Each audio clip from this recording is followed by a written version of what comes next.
আসসালামু আলাইকুম প্রিয় শিক্ষার্থীবৃন্দ।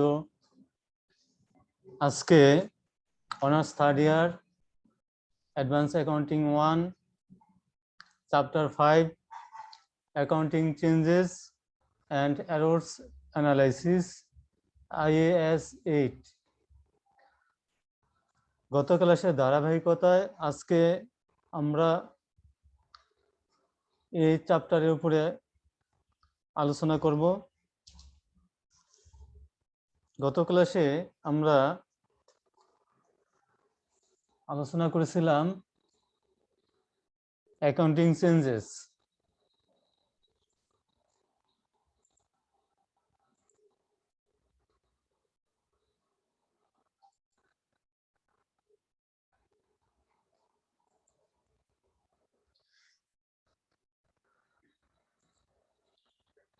Accounting changes and errors analysis IAS 8 এর চ্যাপ্টার 5 আমাদের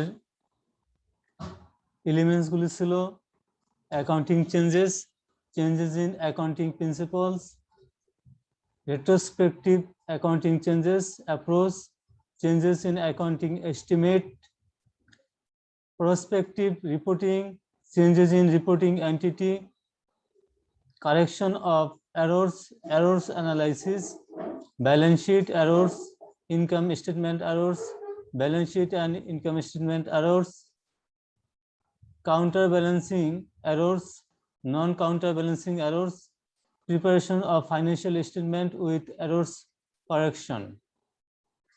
তো গত ক্লাসের ধারাবাহিকতায় আজকে আমরা অ্যাকাউন্টিং চেঞ্জেসের হিসাব বিজ্ঞান প্রাক্কলনের পরিবর্তন,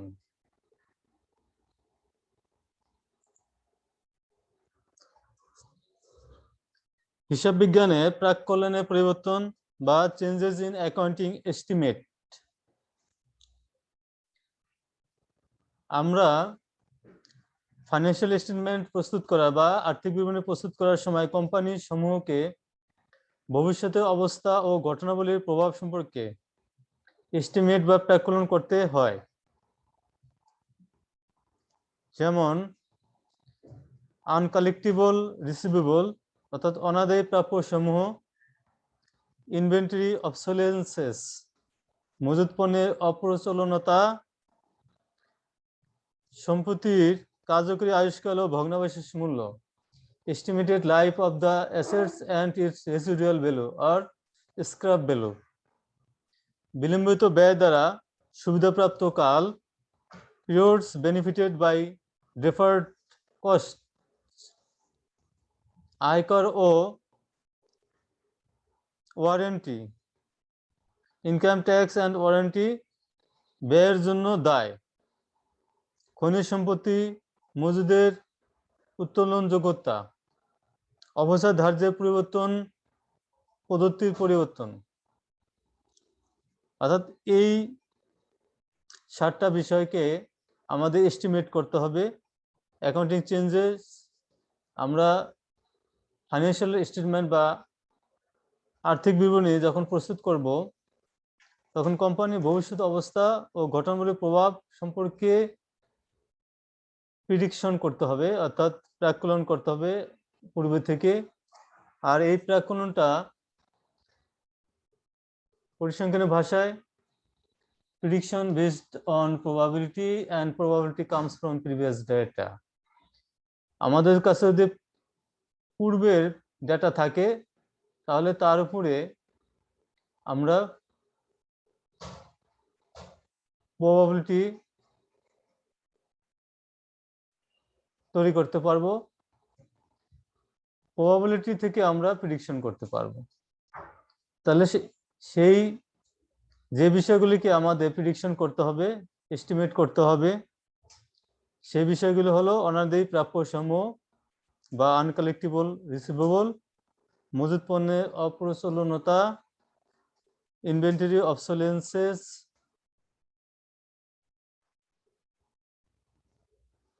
অবসোলেসেন্স, সম্পত্তির কার্যকরী আয়ুষ্কাল ও ভগ্নাবশেষ মূল্য, estimated life of the assets or property and its residual value or scrap value, বিলম্বিত ব্যয় দ্বারা সুবিধাপ্রাপ্ত কাল, periods benefited by deferred costs, income tax and warranties ব্যয়ের জন্য দায়, খনিজ সম্পত্তি মজুদের উত্তোলনযোগ্যতা, অবস্থা ধার্যের পদ্ধতির পরিবর্তন, অবস্থা ধার্যের পদ্ধতির পরিবর্তন। অর্থাৎ অবস্থায় ধার্যের ক্ষেত্রে আমরা যে পদ্ধতিটি সচরাচর ব্যবহার করি সেটা যদি পরিবর্তন করি তাহলে যে পরিবর্তন আসবে সেটা হলো অ্যাকাউন্টিং চেঞ্জ। অর্থাৎ ডেপ্রিসিয়েশনে যদি আমরা স্ট্রেট লাইন মেথড ব্যবহার করি, পরিবর্তিত অবস্থার পরিপ্রেক্ষিতে যদি আমরা এই স্ট্রেট লাইন মেথডটা চেঞ্জ করে যদি double declining balance method, reducing balance method, some of the year digit methods বা অন্য যে কোনো মেথডে যাই তাহলে ফাইন্যান্সিয়াল স্টেটমেন্টে চেঞ্জ আসবে। তাহলে এটাই হলো অবস্থা ধার্যের পদ্ধতির পরিবর্তন।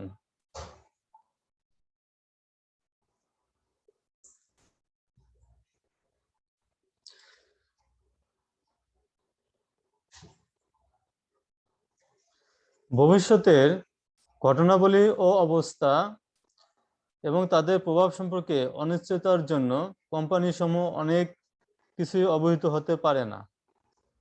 অর্থাৎ অনিশ্চয়তার কারণে, অনিশ্চিততার কারণে ব্যবসা বাণিজ্য করতে গেলে অনেক ধরনের সার্কামস্ট্যান্সেস ভবিষ্যতে ঘটতে পারে। সে সকল সার্কামস্ট্যান্সেসের পরিপ্রেক্ষিতে কি ধরনের অনিশ্চয়তার সৃষ্টি হবে, আনসার্টেনিটি, সেটা কোম্পানি আগে থেকেই অবহিত করতে পারে না। এই অবহিত করতে না পারার কারণে এই ধরনের অনিশ্চয়তার কারণে যদি কোনো ক্ষয়ক্ষতি হয়, সেই ক্ষয়ক্ষতি থেকে বড় ধরনের ঝুঁকি কমানোর জন্য যুক্তিসঙ্গত প্রাক্কলন প্রয়োজন হয়, অর্থাৎ এস্টিমেটের প্রয়োজন হয়। এই সেক্টরগুলিতে আমরা ইতিপূর্বে যেটা বলেছিলাম, এই সেক্টরগুলিতে বা এই খাতগুলিতে এই যুক্তিসঙ্গত প্রাক্কলন করতে হয় ভবিষ্যতের সম্ভাব্য ক্ষয়ক্ষতির হাত থেকে রক্ষা পাওয়ার জন্য। ফলে ভবিষ্যতের কোনো ঘটনার জন্য অতীত অভিজ্ঞতার ভিত্তিতে, আমরা পরে বলেছি অতীত অভিজ্ঞতা অর্থাৎ প্রিভিয়াস ডেটা যদি থাকে আমার কাছে, সেই ডেটার থেকে প্রবাবিলিটি আমরা পাবো, প্রবাবিলিটি থেকে আমরা প্রেডিকশন করতে পারবো। অর্থাৎ ভবিষ্যতে কোনো ঘটনার জন্য অতীত অভিজ্ঞতার ভিত্তিতে সম্ভাব্য প্রতিরোধ ব্যবস্থা সংক্রান্ত অতিরিক্ত তথ্য সরবরাহ করে হিসাব বিজ্ঞানের প্রাক্কলন করা হয়ে থাকে।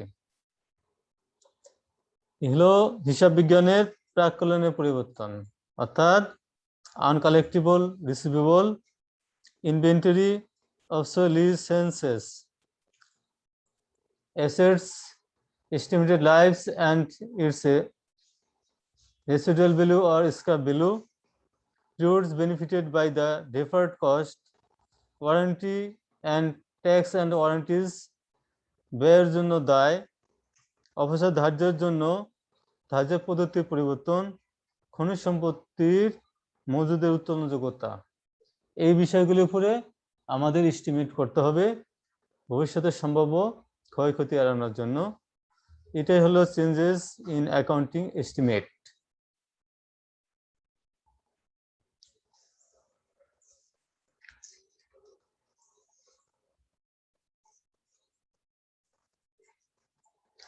তাহলে আমরা গত ক্লাস এবং আজকে পর্যন্ত হিসাব বিজ্ঞানের পরিবর্তনশীলতা বা অ্যাকাউন্টিং চেঞ্জেস সেকশন 1 এর যে বিষয়গুলি আমরা পেলাম,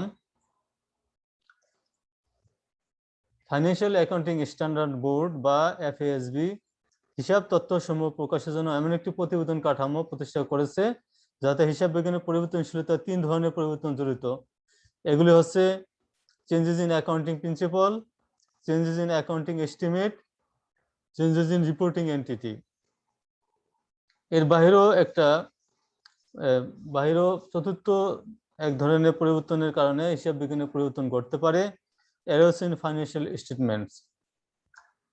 অর্থাৎ বলছিলাম নীতিগত পরিবর্তন, অর্থাৎ যেমন ইনভেন্টরি ভ্যালুয়েশনের ক্ষেত্রে যদি পূর্বে লাইফো মেথড ফলো করে এখন যদি সেটা ফাইফো করে, অথবা ফাইফো আগে ফলো করা হতো, এখন ওয়েটেড অ্যাভারেজ করে, তাহলে পদ্ধতির পরিবর্তন করে কস্ট অফ গুডস সোল্ডে পার্থক্য দেখা দেবে এবং মুনাফা এবং উদ্ভূত পড়তে সম্পত্তি ও চলতি সম্পত্তির মূল্য পার্থক্য দেখা দেবে। চেঞ্জেস ইন অ্যাকাউন্টিং এস্টিমেট, আমরা বলেছি চেঞ্জেস ইন অ্যাকাউন্টিং অর্থাৎ ভবিষ্যতের সম্ভাব্য ক্ষয়ক্ষতি এড়ানোর জন্য আমরা পূর্ব থেকে কিছু কিছু খাতের এস্টিমেট করব যাতে সম্ভাব্য ক্ষয়ক্ষতি থেকে এড়ানো যায়।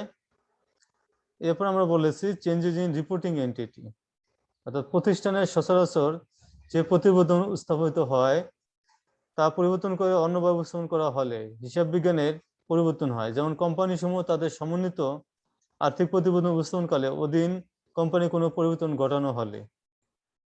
এর বাইরে আমরা একটা বলছি যে এছাড়াও চতুর্থ আরেক ধরনের পরিবর্তন ঘটলে হিসাব বিজ্ঞানের পরিবর্তন সাধিত হয় এবং সেগুলি হলো এররস ইন ফাইন্যান্সিয়াল স্টেটমেন্ট, অর্থাৎ আর্থিক বিবরণীতে ভুল।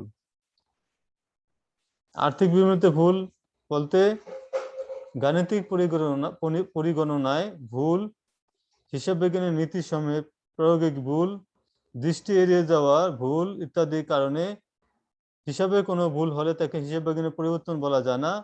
যেমন কোনো কোম্পানি হিসাব রক্ষক কর্তৃক মজুদের চূড়ান্ত মূল্যায়নে ভুলভাবে ফাইফো পদ্ধতির পরিবর্তে লাইফো পদ্ধতি প্রয়োগ করা হলো, অর্থাৎ IAS 2 অনুসরণ করা যাবে না, অর্থাৎ IAS ইন্টারন্যাশনাল অ্যাকাউন্টিং স্ট্যান্ডার্ড 2 অনুসরণ করা যাবে না। ইন্টারন্যাশনাল অ্যাকাউন্টিং স্ট্যান্ডার্ড বোর্ড বা IASB কর্তৃক হিসাব বিজ্ঞানের পরিবর্তনশীলতা এই ধরনের শ্রেণীবিন্যাস করার কারণে প্রতিটি শ্রেণী আর্থিক বিবরণীতে পরিবর্তনের শনাক্তকরণে ভিন্ন মনোপদ্ধতি অন্তর্ভুক্ত হয়। এর ফলে আর্থিক বিবরণী ভুলগুলানি অনেক সময় ধরা পড়ে না। এখানে আর্থিক বিবরণী ভুলগুলি বলতে আমরা বলতে পারি যে ভুলগুলি সচরাচর ধরা পড়ে না, পরবর্তীতে কাজ করতে গেলে অনেক জিনিস তখন চোখে পড়ে, তখন সেটা সংশোধন করে নিতে হয়, রেকটিফাই করে নিতে হয়। যে ভুলগুলি এররস ইন ফাইন্যান্সিয়াল স্টেটমেন্টে ধরা পড়ে না সেগুলো errors of omission, errors of commission, compensating errors, errors of principles.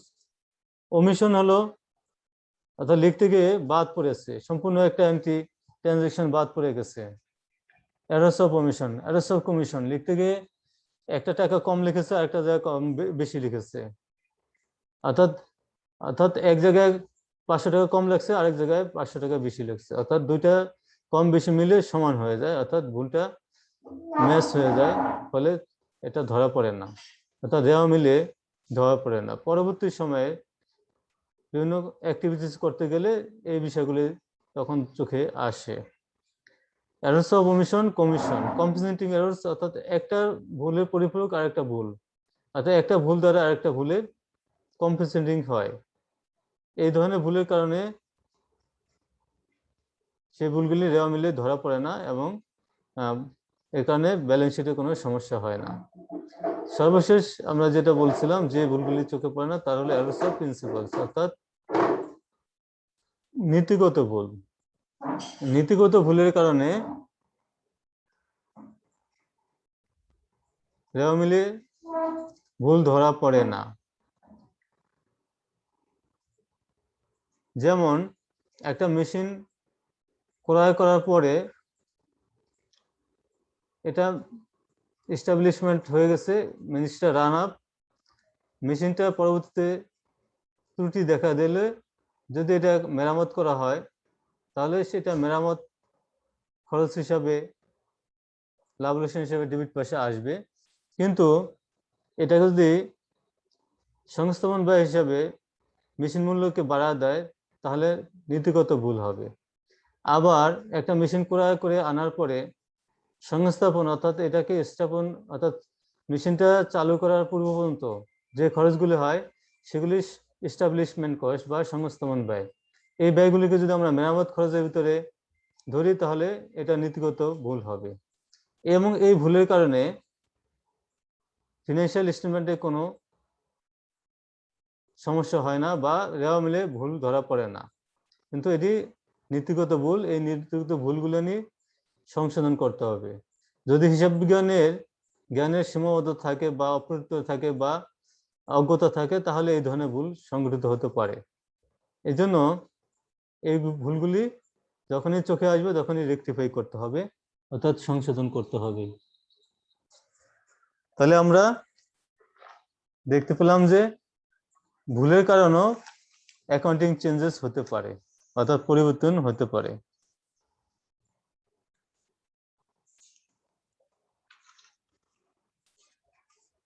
এখন এই ধরনের ভুলগুলো নিয়ে ধরা পড়ার পরে আমরা কিভাবে এটাকে সংশোধিত করব, রেকটিফাই করব। হিসাবের যে খাত সম্পর্কে নিশ্চিত হওয়া যায়নি, সাধারণভাবে তাকে আমরা অনিশ্চিত হিসাব বলে থাকি, অর্থাৎ সাসপেন্স অ্যাকাউন্ট। অর্থাৎ যে ভুলগুলো নিয়ে কি কারণে ভুল সংঘটিত হয়েছে তা না আমরা জানি না, তখন আমরা অনিশ্চিত হিসাব দিয়ে ওই ভুলের এগেইনস্টে সেটাকে ডেবিট অথবা ক্রেডিট করে লিপিবদ্ধ করি হিসাবের বইতে। পরবর্তী সময়ে যখন ওই বিষয়টা কি কারণে ঘটেছিল ভুলটা, বা কেন আমরা অনিশ্চিত হিসাব দিয়েছিলাম, যখন এটা আমরা জানতে পারি, তখন ওই সংশ্লিষ্ট অনিশ্চিত হিসাব যদি ডেবিট থাকে তাকে ক্রেডিট করব, এবং যেই সংশ্লিষ্ট খাতটা ডেবিট হওয়ার কথা ছিল তাকে ডেবিট করব, অথবা যে অনিশ্চিত হিসাব যেই হিসাব খাতটা ক্রেডিট হওয়ার কথা সেটাকে ক্রেডিট করব, এবং অনিশ্চিত হিসাবকে ক্রেডিট ছিল সেটাকে ডেবিট করব, করে রেকটিফাই করব।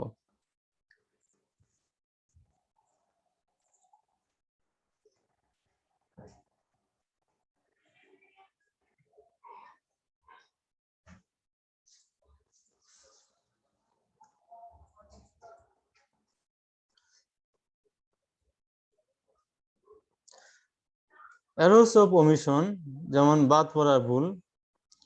এখানে একটা আমরা উদাহরণ দিতে পারি এরকম যে জনাব আজাদের নিকট হতে 5,000 টাকার মাল ক্রয় করা হলো, এটি ক্রয় হিসাব বহি এবং পাওনা হিসাবে কোনটিতে হিসাবভুক্ত করা হলো না, অর্থাৎ সম্পূর্ণ ট্রানজাকশন বা এন্ট্রিটাই বাদ পড়েছে, অর্থাৎ এটা বাদ পড়া ভুল, এরর্স অফ ওমিশন। তাহলে এই ধরনের ভুলটা আমাদের জার্নাল করতে গেলে আমাদের কি করতে হবে, যে কার থেকে ক্রয় করছে, আজাদ সাহেবের কাছ থেকে। কি ক্রয় করেছে, মাল, পণ্য ক্রয় করেছে, তাহলে ক্রয় হিসাব পারচেজ অ্যাকাউন্ট ডেবিট, আজাদ বা পাওনাদার ক্রেডিট। এখন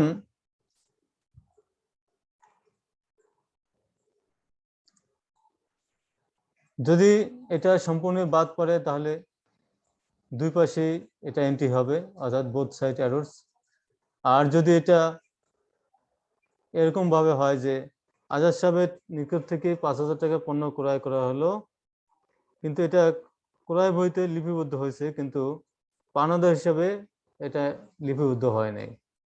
ক্রয় বইতে লিপিবদ্ধ হয়েছে মানে ক্রয় হিসাবে, অর্থাৎ ক্রয় হিসাব ডেবিট 5,000 টাকা, সেটা সঠিকভাবে হয়েছে, কিন্তু পাওনাদার হিসাব ক্রেডিট হয় নাই, অর্থাৎ পাওনাদার হিসাবকে এখন অন্তর্ভুক্ত করতে হবে ভুলটা যখন ধরা পড়ার পরে। তখন এক পাশের বা ওয়ান সাইড এরর্স বা এক পাশের ভুল। এক পাশের ভুলের ক্ষেত্রে এখন যেহেতু পাওনাদার এন্ট্রি হয় নাই, তাহলে পাওনাদার ক্রেডিট হবে, আর ক্রয় হিসাব তো অলরেডি ডেবিট হয়ে গেছে, তাহলে এখানে আমরা সংশোধন করব কি দিয়ে, অর্থাৎ অনিশ্চিত হিসাব, অর্থাৎ সাসপেন্স অ্যাকাউন্ট দিয়ে। ফলে suspense account debit, sundry creditors বা পাওনাদার হিসাব বা আজাদ হিসাব ক্রেডিট।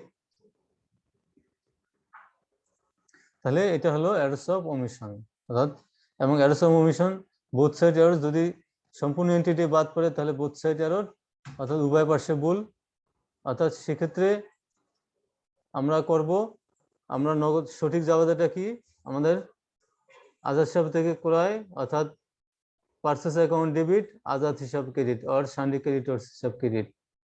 এখন যেহেতু উভয় পাশে বাদ পড়ছে, তাহলে তাহলে প্রথম দুইটাকেই আমার লিপিবদ্ধ করতে হবে। তাহলে আমরা এইভাবে করতে পারি, প্রথমত ডেবিট হবে ক্রয় হিসাব, এটা যেহেতু, আর অনিশ্চিত হিসাব ক্রেডিট, আবার অনিশ্চিত হিসাব ডেবিট, পাওনাদার হিসাব ক্রেডিট। অথবা দুটাকে কম্বাইন করে আমরা বলতে পারি যে purchase account debit, sundry creditors আর আজাদ হিসাব ক্রেডিট। অর্থাৎ both side errors of commission, লেখার ভুল। জার্নাল বা জাবেদা করার সময় টাকার পরিমাণ ভুল লিখলে, খতিয়ানে ভুল দিকে লিখলে, খতিয়ানে যোগফল উদ্ধৃত নির্ণয় ভুল করলে, এটি হিসাবে পরিবর্তে অন্য একটি হিসাবে লিখলে, এই প্রকারের ভুল একতরফা ভুল এবং দুতরফা উভয় ধরনের হতে পারে। অর্থাৎ লেখার ভুলটা ওয়ান সাইড এরর্স হতে পারে, বোথ সাইড এরর্স হতে পারে। যেমন একজন দেনাদারের নিকট হতে 2000 টাকা পাওয়া গেল, দেনাদার নিকট থেকে পাওয়া গেছে, তাহলে নগদান হিসাব ডেবিট, তাহলে ওই দেনাদার হিসাব ক্রেডিট। এখন যদি এই টোটাল লেনদেনটাই আমার এন্ট্রিতে বাদ পড়ে তাহলে বোথ সাইড এরর্স। আর যদি আমরা নগদ হিসাব লিপিবদ্ধ করছি কিন্তু দেনাদার হিসাব ক্রেডিট করি নাই, তাহলে কি হবে? অনিশ্চিত হিসাবে ক্রেডিট করে লিপিবদ্ধ করতে হবে, তাহলে এটা ওয়ান সাইড এরর্স হবে।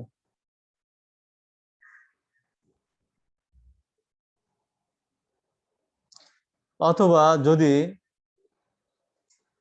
যে একজন দেনাদারের কাছ থেকে 2000 টাকা পাওয়া গেল, যে এই 2000 টাকা আমরা সঠিক মানে জাবেদাটা সঠিক করছি যে নগদান হিসাব ডেবিট, দেনাদার হিসাব ক্রেডিট, অর্থাৎ এবং টাকার পরিমাণ 200, অর্থাৎ ওখানে ছিল 2000, এখানে হয়ে গেল 200, অর্থাৎ লেখার ভুল। তাহলে কি করতে হবে? বোথ সাইড এরর্স হয়েছে, তাহলে দুই পাশেই সংশোধন করতে হবে, অর্থাৎ 200 টাকায় বাড়াইতে হবে। আগে ছিল 2000 টাকা, আমি কি করছি নগদান হিসাব করছি 200 টাকা, অর্থাৎ 1800 টাকা কম হয়েছে। তাহলে কি হবে? নগদান হিসাব ডেবিট 1800 টাকা বাড়াইতে হবে, সাসপেন্ড অ্যাকাউন্ট ক্রেডিট 1800 টাকা দিতে হবে। আবার পাওনাদার হিসাব, দেনাদার হিসাব ক্রেডিট 1800 টাকা, আর সাসপেন্ড অ্যাকাউন্ট ডেবিট 1800 টাকা। অথবা কম্বিনেশন যদি করি তাহলে নগদান হিসাব ডেবিট, সান্ডি ডেটর্স অ্যাকাউন্ট ক্রেডিট 1800 টাকা 1800 টাকা। তাহলে এইভাবে আমরা লেখার ভুল অর্থাৎ এরর্স অফ কমিশনকে রেকটিফাই বা সংশোধন করতে পারি। কম্পেনসেটিং এরর্স বা পরিপূরক ভুল, যদি একটি ভুল অন্য একটি ভুল দ্বারা শুধরায়া যায় তখন তাকে পরিপূরক ভুল বলে। এখানে ক্রেডিট পার্শ্বে ভুল এবং ডেবিট পার্শ্বে ভুল একই পরিমাণ হয়ে থাকায় বিদায় মিলে যায়, অর্থাৎ রেওয়া মিল মিলে যায়। অর্থাৎ কম্পেনসেটিং এরর্সের কারণে রেওয়া মিলে ভুল, অর্থাৎ না মিললে আমরা বুঝতে পারি যে কোথাও সমস্যা হয়েছে, আর যদি মিলে যায় তাহলে এই ভুলগুলো নিয়ে, অর্থাৎ এই চারটা ভুল, errors of ওমিশন, commission, compensating errors, errors of principal, এই চারটা ভুল আমাদের ধরা পড়ে না। কম্পেনসেটিং এরর্সের একটা উদাহরণ আমরা বলতে পারি এভাবে যে 3500 টাকার মাল ক্রয়কে ভুলক্রমে ক্রয় হিসেবে ডেবিট দিকে 3500 টাকার পরিবর্তে 3000 টাকা লেখা হয়েছে। আবার পুরাতন আসবাবপত্র বিক্রয়, এটাই আমরা দেখি যে 3500 টাকার মাল ক্রয়কে ভুলক্রমে ক্রয় হিসেবে ডেবিট দিকে 3000 টাকা, অর্থাৎ এখানে এক পাশের ভুল, অর্থাৎ বলছে যে ক্রয় হিসেবে ডেবিট পাশে 3000 টাকার পরিবর্তে 3500 টাকার পরিবর্তে 3000 টাকা, অর্থাৎ 500 টাকা কম হয়েছে, তাহলে 500 টাকা বাড়াইতে হবে। তাহলে পারচেজ অ্যাকাউন্ট ডেবিট 500 টাকা, সাসপেন্ড অ্যাকাউন্ট ক্রেডিট, তাহলে আগের 3000 টাকা এখন 500 টাকা, 3500 টাকা, অর্থাৎ 3500 টাকার পণ্য ক্রয় তা দেখানো হলো। এরর্স অফ প্রিন্সিপালস, হিসাববিজ্ঞানের নীতিগত ভুল, হিসাববিজ্ঞানের নীতি হতে বিচ্যুতির ফলে যে ভুল হয় ওকে নীতিগত ভুল বলে। এ ধরনের ভুল সাধারণত হিসাব সংক্রান্ত জ্ঞানের স্বল্পতার কারণে ঘটে থাকে। যেমন যন্ত্রপাতি মেরামত ব্যয় 1000 টাকা ভুল করে যন্ত্রপাতি হিসাবে ক্রেডিট করা হয়েছে, ডেবিট করা হয়েছে, সরি। তাহলে কি হলো? যন্ত্রপাতি মেরামত খরচ 1000 টাকা ভুল করে যন্ত্রপাতি হিসাবে ডেবিট করা হয়েছে, তাহলে যন্ত্রপাতির মূল্য বাড়ায় দিচ্ছে, কিন্তু এটা মেরামত খরচ, রিপেয়ার এন্ড মেইনটেনেন্স, তাহলে repair and maintenance expenses debit, suspense account credit.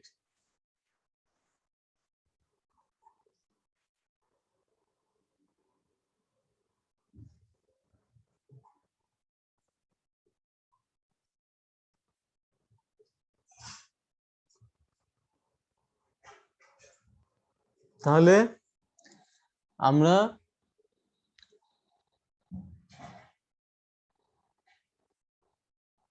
এখানে রেকটিফিকেশনস অফ এররস এর ক্ষেত্রে 4টা বিষয় সম্বন্ধে আমরা একটা সুস্পষ্ট ধারণা পেলাম, যে errors of omission, errors of commission, complementing errors, errors of principles. এই ভুলের কারণে রেওয়া মিল মিলে যায় এবং ব্যালেন্স শিটও মিলে যায়, এতে কোনো সমস্যা হয় না। কিন্তু এই ভুলগুলি পরবর্তীকালে দৃষ্টিগোচর হলে তখন এটাকে রেকটিফাই করে নিতে হয়। এর ফলে ওই আর্থিক বিবরণীটা মোর অ্যাকুরেট অ্যান্ড অ্যাকসেপ্টেবল হবে।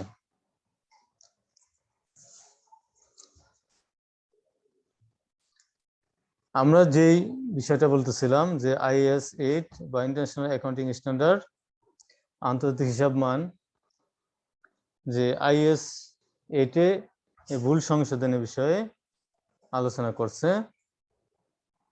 Accounting changes and errors analysis IAS 8 revised 1993, 1993 সালে এটা রিভাইজড হয়েছে। Net income or loss for the period, fundamental errors and changes in accounting policies.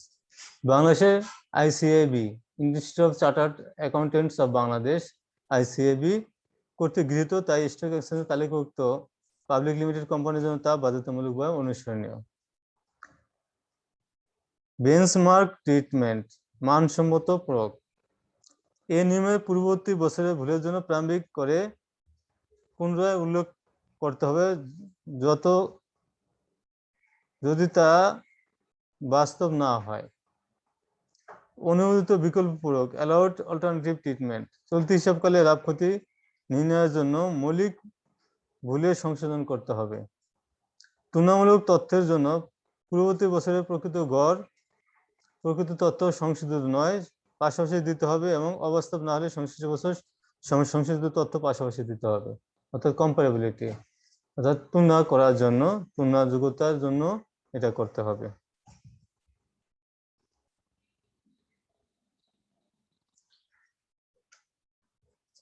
তাহলে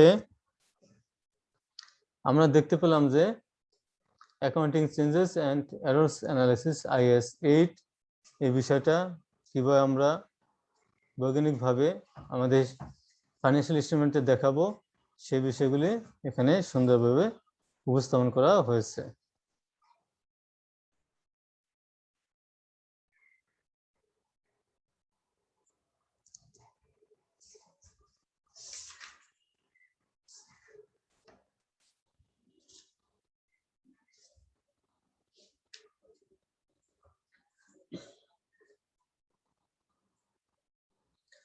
আমাদের হিসাব বিজ্ঞানে যে সকল ভুলগুলি সাধারণত সংঘটিত হয়, সেই ভুলগুলি হলো, যেমন ছোট বা বড় কোনো ব্যবসা প্রতিষ্ঠানে ভুল থেকে মুক্ত নয়।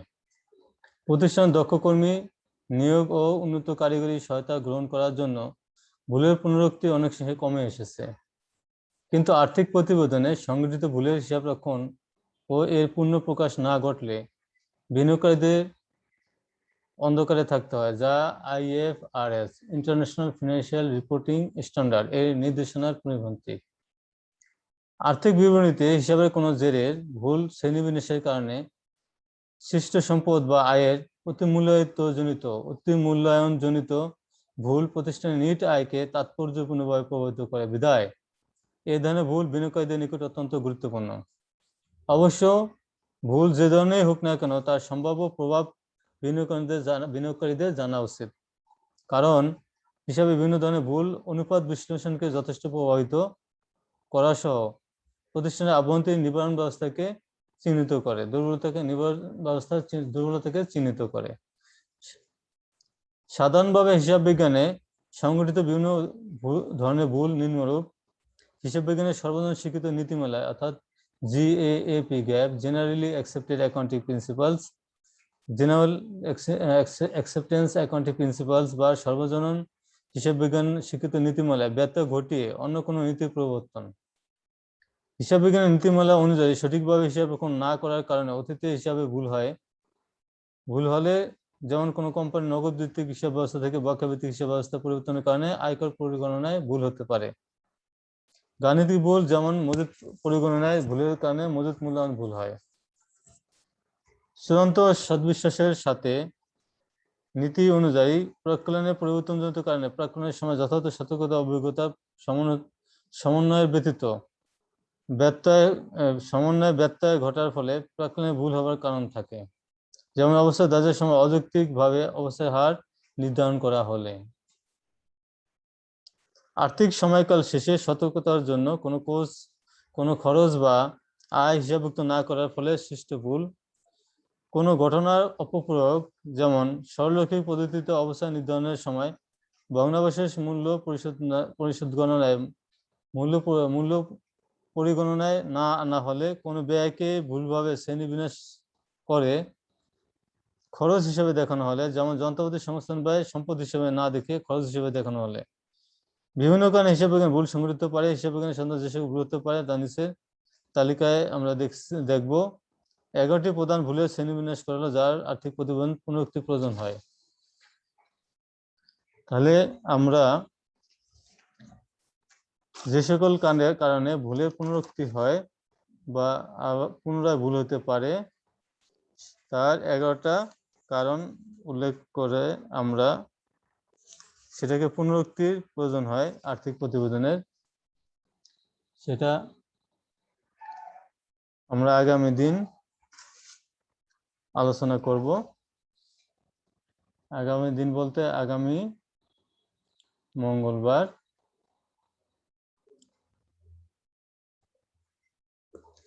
সুপ্রিয় শিক্ষার্থীবৃন্দ, আজকে honours third year accounting advance accounting 1 accounting changes and errors analysis IS 8 chapter 5 errors of accounting errors analysis এই বিষয়ে আলোচনা করতেছিলাম। আজকে ক্লাস এ পর্যন্তই। এটা আগামী দিন কন্টিনিউ হবে। তোমাদের সুস্বাস্থ্য দীর্ঘায়ু কামনা করি। স্বাস্থ্যবিধি মেনে চলবে। টিকার প্রাপ্ততার বয়স হলে অবশ্যই টিকা গ্রহণ করবে। পরিবারের যাদের বয়স 25 বা তার ঊর্ধ্বে তাদের টিকা গ্রহণে উদ্বুদ্ধ করতে হবে, প্রতিবেশী করতে হবে। স্বাস্থ্যবিধি মেনে চলবে, মাস্ক ব্যবহার করবে। ধন্যবাদ সবাইকে।